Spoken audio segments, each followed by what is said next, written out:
You are listening to an All Games Radio Network broadcast of allgames.com.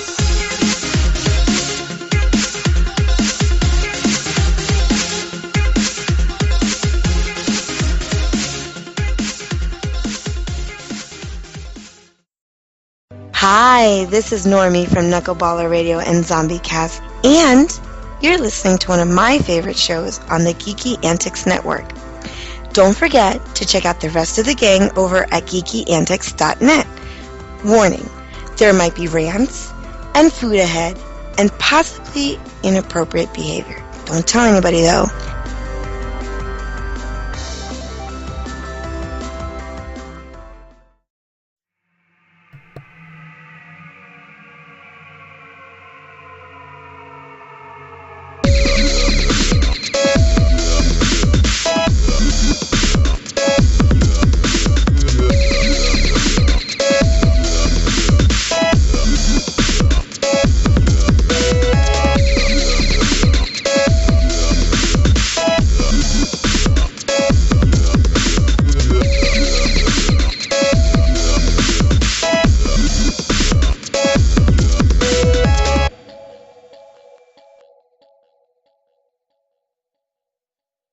Welcome, geeks, gamers, furries, and ninja robots. This is HorsePLAY Live. Today is Thursday, January 25th, and this is episode 213.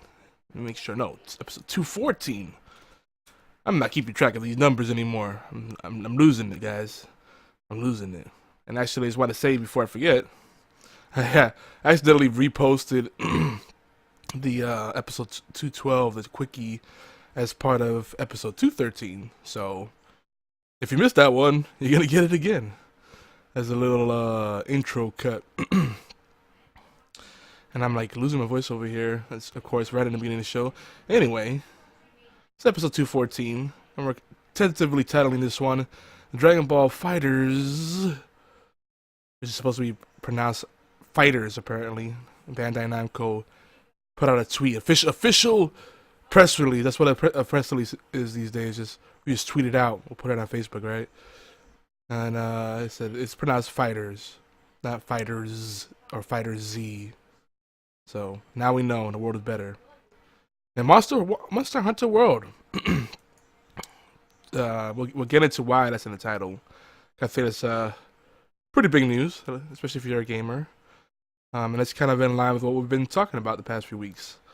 As always, I'm your Baird Blizzard host that I cannot speak tonight. And we're doing the show live, actually, on the normally scheduled time, 11 p.m. on a Thursday. Well, a little after 11. And we're doing this live at twitch.tv/geekyantics. Again, twitch.tv/geekyantics. I know I speak fast sometimes. And that's GeekyAN as in Nancy, TICS. And you can join us here every week at that time, 11 p.m. Eastern, 8 p.m. Pacific, 4 a.m. GMT, more or less. We're trying to shoot for earlier to make it more sustainable. Beard is off to adventures. He's been streaming a lot more lately, so we probably won't see him as much. He's got to get that balance so he doesn't burn out, and family and all that. And Warchild is on an adventure in Japan. We just had a late recording that we posted up today that was recorded on Monday. We actually missed a week. Just the week got away from me. That's all I can say. But we're getting back on schedule to keep the streak going. I haven't missed an episode yet. So we might put them out a little late, but definitely we're late on our last one. And if you're new to this show, it's primarily a comedy show. Definitely NSFW, NSFK. So proceed at your own risk, and parental guidance is suggested. But we've been pretty tame as of late, I gotta say. But you never know. Every now and then we'll get into those risque topics. So yeah, let's see. So I already mentioned the double episode. Whoopsie. So don't adjust your feeds. You can skip ahead about 15 minutes, and I'll take you to the new episode 213, where I'm on my own in that one as well. But Whatcha backs me up in the chat, and we talk a little bit about, quite a bit actually, about the Dragon Ball series, and basically how Dragon Ball GT is not as bad as people say it is. At least it's not as bad as I remember it. I remember it being quite the dumpster fire, but I can see why people have problems with it, and they're happy that Dragon Ball Super essentially resets that universe. We're still getting votes in slowly but surely for the hashtag Kelly versus Kelly. If you want to know what that's about, go to geekyantics.net/blog. Let's go on geekyantics.net, and on the top it should show it as part of the featured articles. Last I checked, Kelly Kapowski was ahead by 1 vote. So it's a close race. It depends what you're in the mood for, right? If you're in that mood where you just want to have a good time, or if you want a good girl you could bring home to mom and dad. You know? That's kind of the difference there. At least the way their characters were portrayed back in the day. Also want to give y'all a heads up here. We're way behind with the unicorn poopies. That probably won't happen until next month, February 2018, as frame of reference. But the B Team Ball Gaggies did come out 2017. I think they recorded it last week, and it just went up on, well, not just, but it went up on the 17th or 18th. And I'm catching up my podcast because I've kind of been on this anime kick, and the time I usually watch, listen to a little bit of podcast in the morning when I'm having my coffee and, kind of waking up before work. I have my ritual. Now, instead of listening to podcasts and playing Hearthstone in the morning, I've been watching anime and drinking my coffee. So, slight change in the routine. Gotta switch it up, The older you get, the easier it is to kind of just fall into a really bad routine and then kind of going brain dead. So, switch little things up, and I think it makes a difference here and there. What else do we have? And I'm gonna skip it this week. I was kind of debating about kind of sharing my thoughts on last year's Video Game Award winners as a kind of prelude to our Unicorn Poopies, our awards for everything geeky. We're probably just going to keep it video game related this year, but we'll see. It's going to be a lot more fluid, I think. We're just going to probably go off the cuff. Get a little crazy with it. And then we'll jump into the news. So yeah, let me go ahead and do that. That's why I tend to go through the list, and I'm using heavy.com as a reference because it's one of the few sites that doesn't bombard me with a lot of bullshit pop-ups and autoplay videos and things of the sort.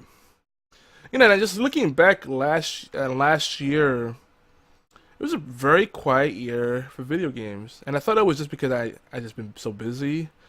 But just a lot didn't really happen. There was a lot of rehash stuff. So they start off with Game of the Year.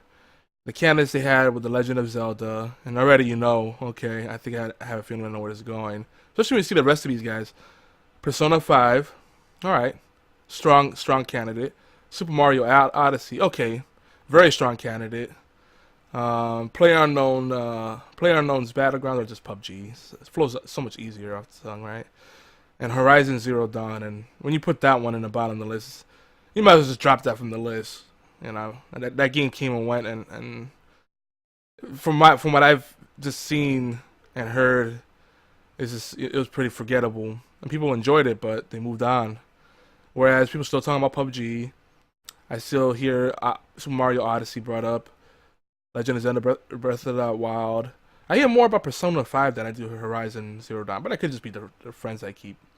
So anyway, they picked The Legend of Zelda. And I'm a big Zelda fan. So if I was still playing Nintendo games, that probably would be my choice. So I like the fact that Super Mario Odyssey kind of goes back to... from what I've seen, it reminds me a lot of Sunshine and Mario 64 and all the good parts of that. So that seems like it could be a good time. And of course, the Super Mario Galaxy vibe as well. So, but just if I had to go by something that's unique, it'd be Persona 5. I just like that whole premise. I like the anime series. And it's like a whole thing that, you know, these days are going past. It's like a doomsday clock going on in the background. It's like almost, and it's also, it feels like a dating sim, but with a lot more gravitas. You know, it's just such a weird blend. And of course, you can't sneeze without, you know, running into someone that's crazy about PUBG. I'm probably gonna finally jump on the bandwagon this weekend. See, we got it's quite a bit of categories. I'll probably skip around a bit. Best narrative. What Remains of Edith Finch was the winner. Heard a good bit about it, mostly for folks that like artsy fartsy stuff, kind of hipster types. Yeah, maybe I have to give it a shot. Horizon Zero Dawn is on this list again. Wolfenstein 2, Hellblade, Senua's Sacrifice, Nier Automata. See, those last three are more my speed. Actually, particularly Wolfenstein 2 and Nier Automata, I'd be interested in. But Nier is a PlayStation only game, so probably not gonna happen. So no, and I can't speak too much to that category because I don't really play story-driven games like that. I just want a game that's fun, and if the story is good, even better. Like Paladin Dragoon Saga. We need more games like that.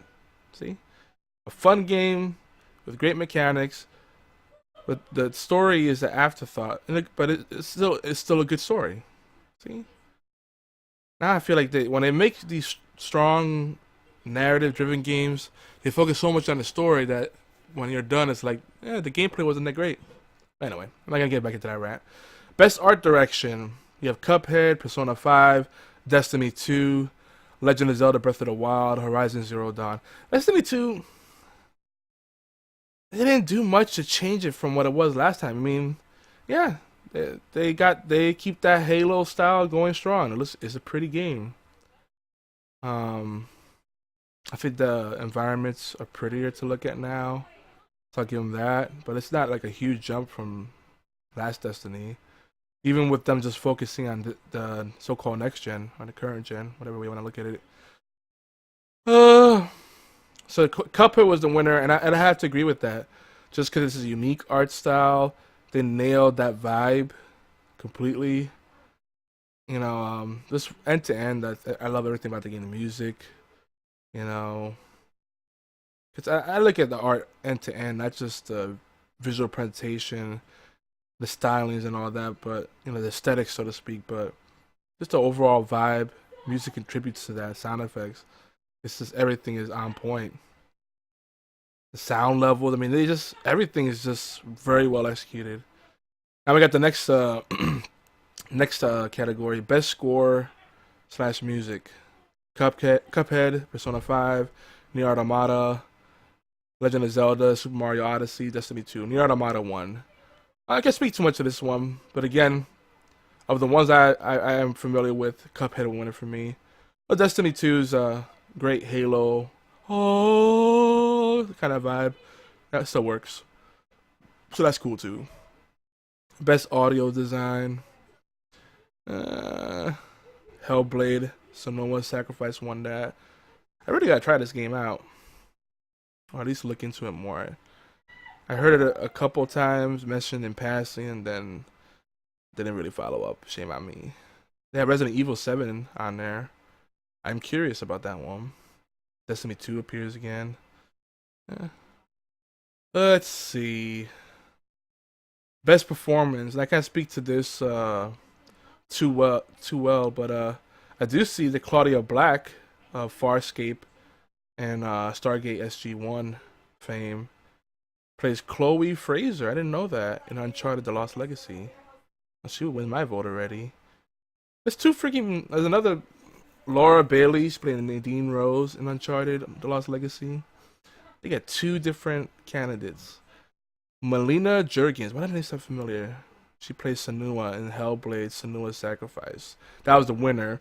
Brian Bloom played BJ Blazkowicz. I always fuck up that name. Wolfenstein 2, which I've heard nothing but good things about. You know, it's been killing it with their revivals. Doom is still one of my favorite games, and God, I gotta beat that game. Really do. And then Ashley Birch play Aloy in Horizon Zero Dawn. If I'm not mistaken, that's the main character. Okay. Can't speak too much about that, but Claudia Black, I'm a fan. My favorite category, not so much. Games for impact. You know, this kind of got a vibe of being a category about humanitarian, philanthropic pursuits, so to speak.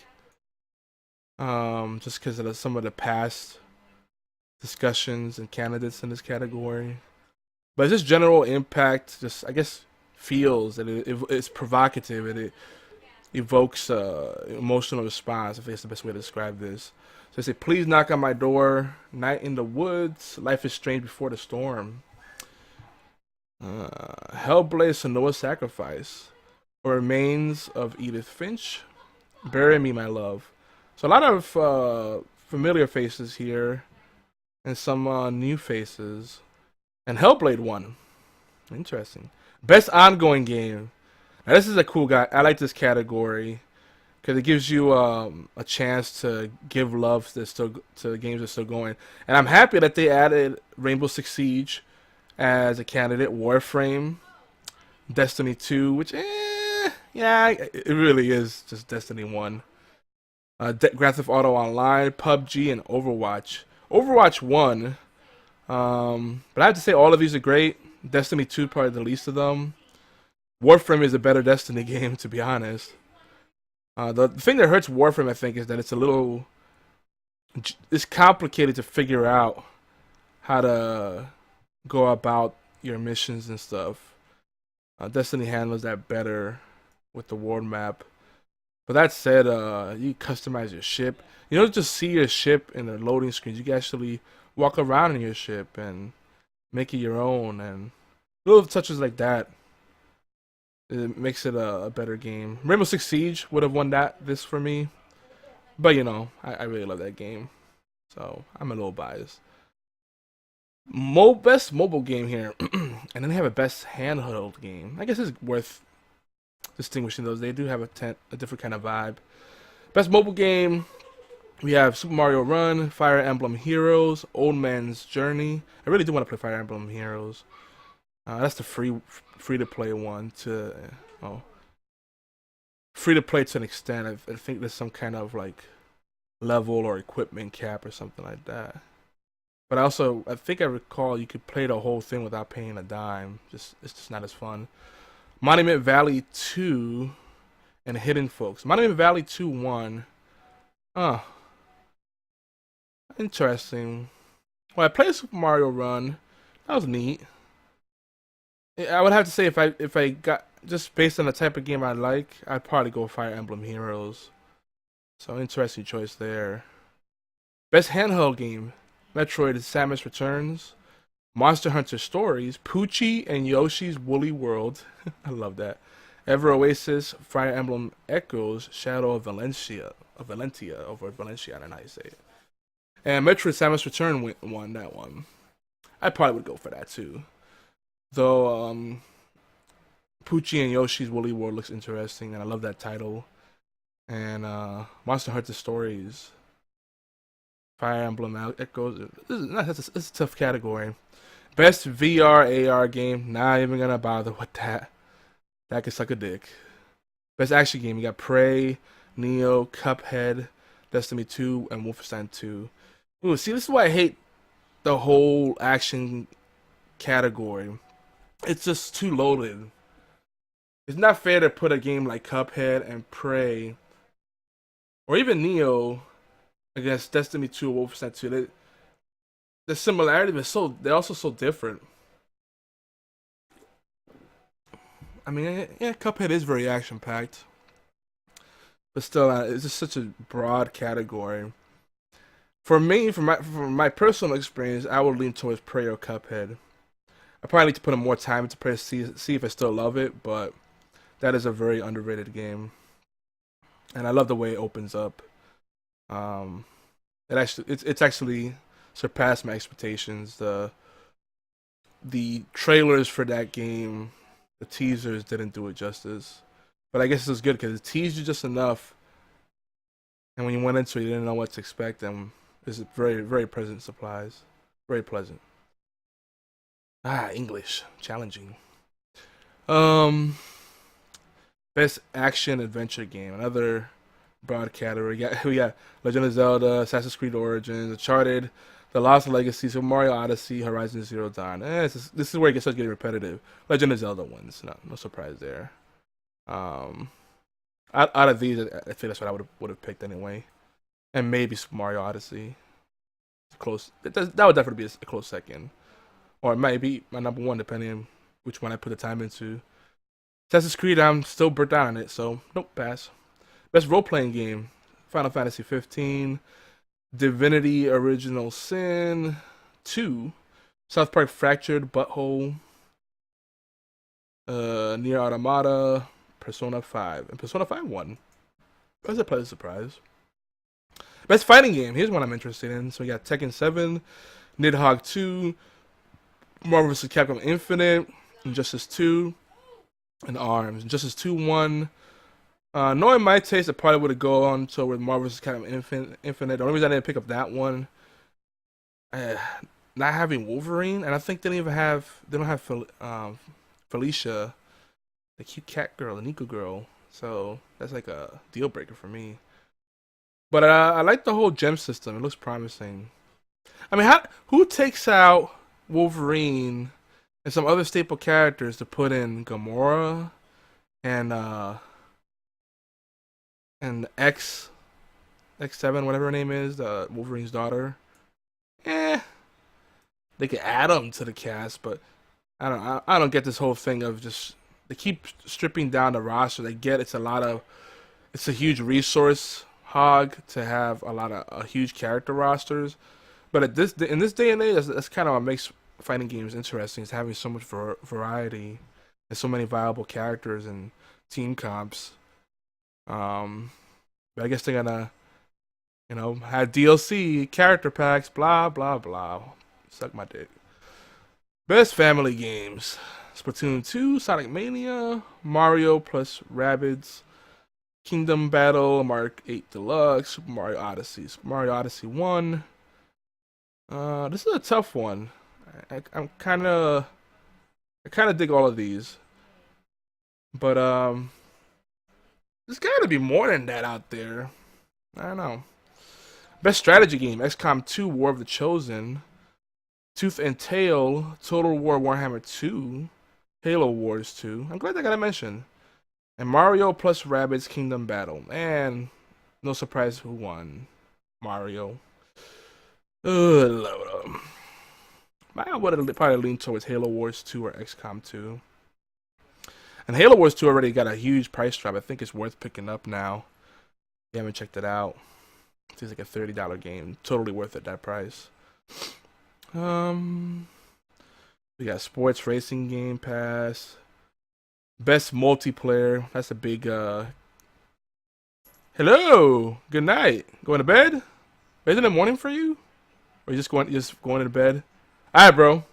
Whatcha saying good night to everybody. Yes, next week hopefully we'll keep the rhythm going. I'm probably gonna stop going through all of these, a lot of them. Best multiplayer though, you got PUBG, Destiny 2, Fortnite, Call of Duty, World War II, Splatoon 2, Mario Kart 8 Deluxe. Oh, jet lag. Oh, you just came back from Japan? How long did you stay there? So please tell me it was more than a few days. You can't just go there for like...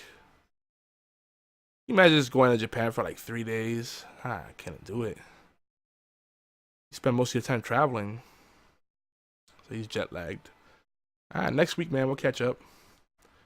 So PUBG won, no surprise there.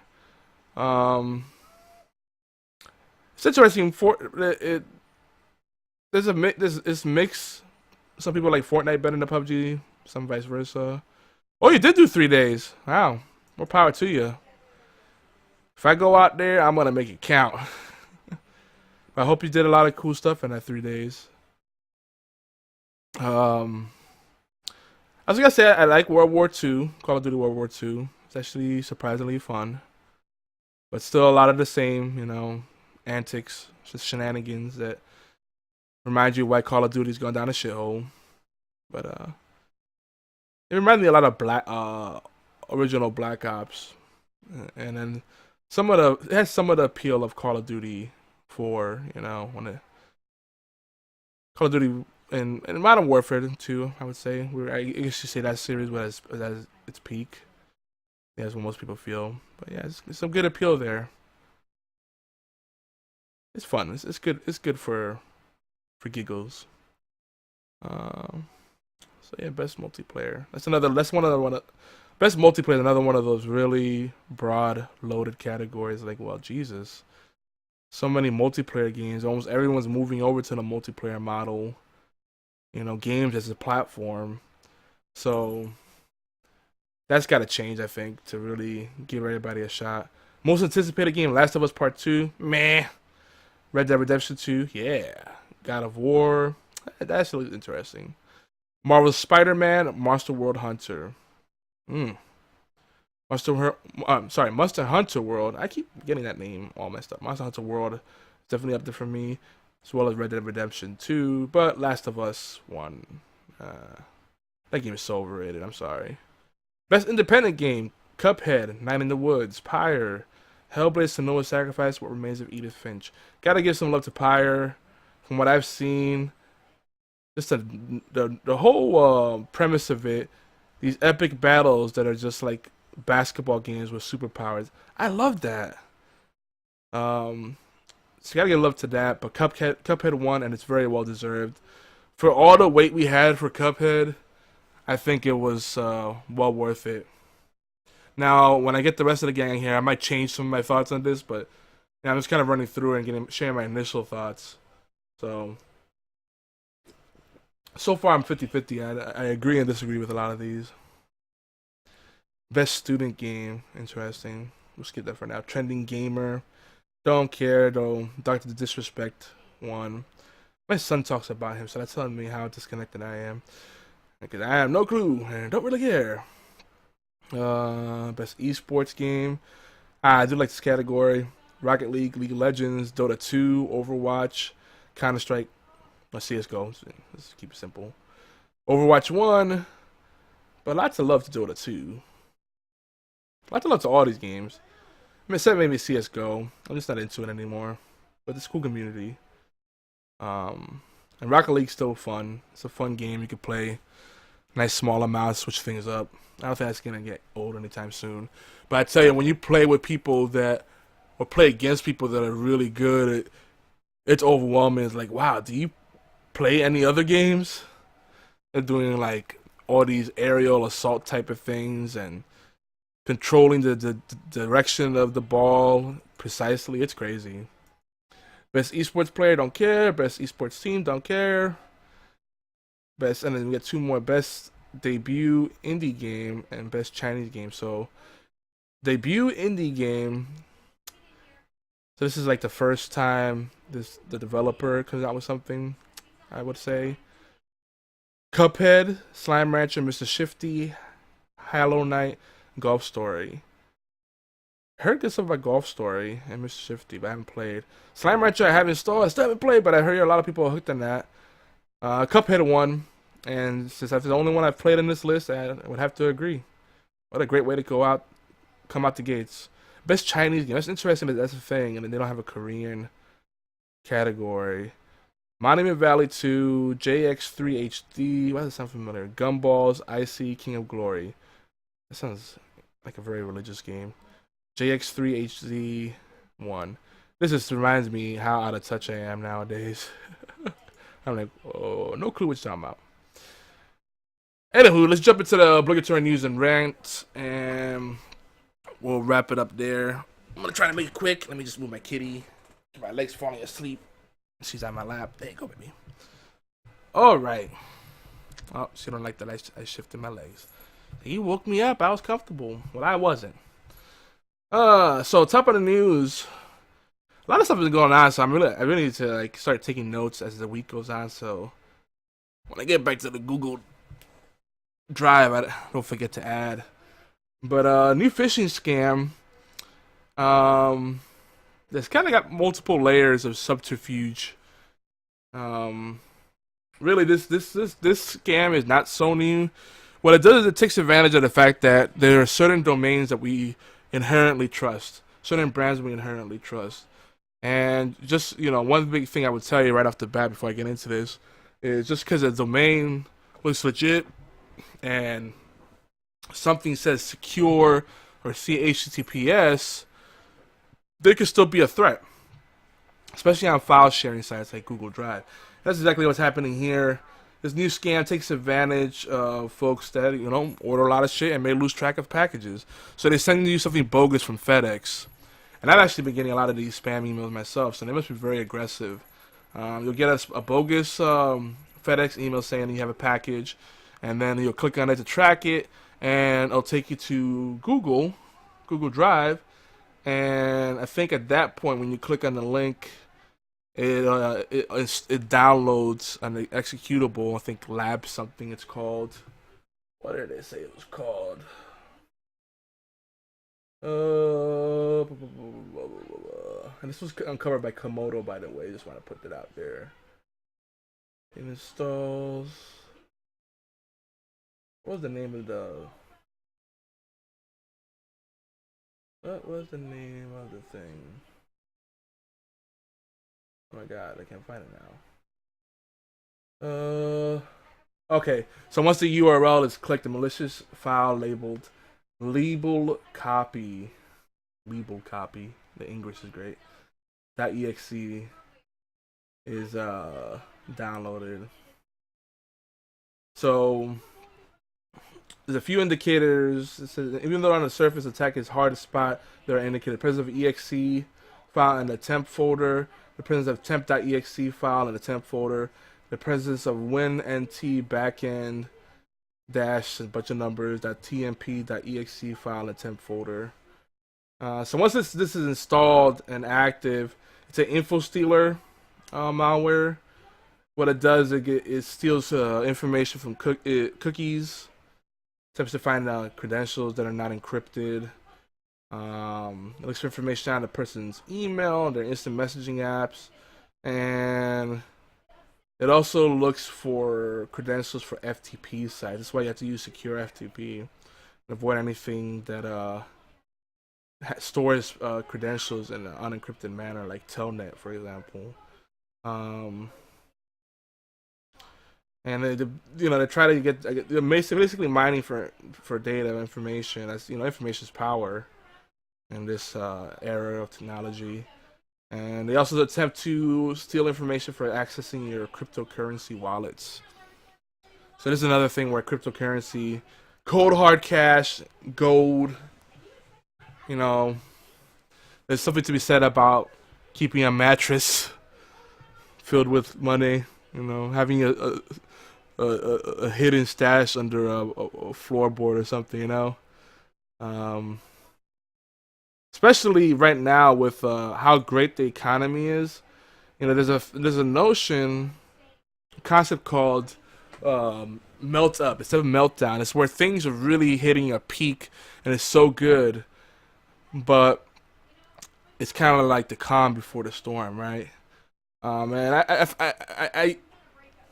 I'm familiar with some of the underlying concepts, but I can't explain it as well as a professional could. But essentially, there needs to be some volatility, some bad stuff in the economy, because it balances things out. So right now we're in a place where unemployment is at an all-time high. So what ends up happening is employers need to pay more, which is great for us, right? They may not let go of people as easily. That's great for us too. But because the cost of employing people goes up, other things started going up, like healthcare. And my job and a lot of people I know, they've seen the unemployment premiums go up anywhere from 20 to 45%, and my job was 38%. Ridiculous. So there's people paying, over $2,000 a month in healthcare benefits for their family. Thank you, Obamacare. Affordable healthcare, my ass. Over $2,000. That's crazy. So eventually something's gonna give, and that melt up is gonna cause a chain reaction. So it's good to have a backup plan. Start, it might be. I don't want to be the conspiracy theorist, but have emergency supplies. Food that will, dry foods, MRE, stuff like that. Things you could trade that have value. Cash is volatile. Let's just be ready. You never know what could happen. So I think we're good for a couple of years, but who knows what's gonna happen. That said, I have good confidence that Trump's a fighter, and that's one thing I like about him. He's a street fighter, and he's gonna, he might be a deplorable human being, but he's sticking to his promises. He's actually getting stuff done, and not just talking about problems. So, gotta give credit where it's due. Anywho, moving on. Amnesia Collection is free on Humble Bundle for a limited time. I don't know how limited, but jump on there, humblebundle.com. I need to snatch some myself because I do like the music game. I think I own all of them. How you doing, kitty? Come on, baby. Come on my lap and hang out with me. Doobie doo. Dragon Ball FighterZ. I'm about to say FighterZ. Open beta is now on Xbox One. I think this game's already out on PC and PS4. I'm actually pretty excited about it. I need to check this out. I'm actually pretty curious. And I am on a Dragon Ball kick. Do gotta say, I was having trouble. Some of the episodes of Dragon Ball Kai was not. Dragon Ball Z Kai was not playing well, so I just jumped to Dragon Ball. It's not as hard to go back to as I thought. And it's kind of cool having Bulma have more limelight. Though it's interesting, Bulma was cuter as a kid. It made her kind of busted growing up, especially in GT. Now in Super, she still looks good, but Chi-Chi was super cute too as a kid. It's all pudgy and stuff, but like the thickness kind. That sounds really dirty, and I sound like a dirty old man. Well, anyway, they're the ones that drew her walking around in a skimpy outfit, so bastards. Hi, kitty. We do get to learn a little bit about the age difference. Like in Dragon Ball, Goku is 12, Krillin is 13, and Bulma makes a comment that she thought they were closer in age, and she says that she's a teenager. So I gotta figure she's like 14. Nah, she's probably like 15, 16, I would say. Maybe 17. And it's interesting. She kind of has. I know, Blue. I know. I'm almost done. It's interesting too. Even though she ends up hooking up with Yamcha, who, guys, he's falling off in the Dragon Ball universe. Hi, kitty. Come on, kitty. He was pretty cool. He had potential with the whole Wolf Fang thing, and then he just, I don't know, he fell off too. But didn't he die and then he comes back somehow? I could have sworn he died. So now I'm just catching up, trying to fill in the gaps. But Yamcha and Bulma are cute, but you see like a little chemistry between Bulma and Goku, and I'm like, you should go for that older girl, Goku. Sometimes it's so painful watching just how clueless Goku is. I like how he just taps people on the crotch to find out if they're girls or not.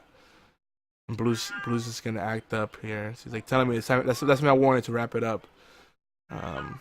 Monster Hunter World is out too, in some parts of the world. For the rest of us, I think out tonight at midnight. My copy comes in tomorrow. I'll be excited about that. So hopefully next week I can report on that. That's all I got. That's right. I think that's a good starting point. Thanks for tuning in, guys. The Dragon Ball obsession continues, so I'll probably talk more about that next week. And hopefully we can get the gang together. Don't forget to go over to geekyantics.net. Check out our blog posts, vote on our polls, Cake versus Pie, Kelly versus Kelly, all that good stuff. You can find me on Twitter and Xbox Live as Yogizilla, Yogizilla. Oh yeah, by the way, other news. Taco Bell came out with fries.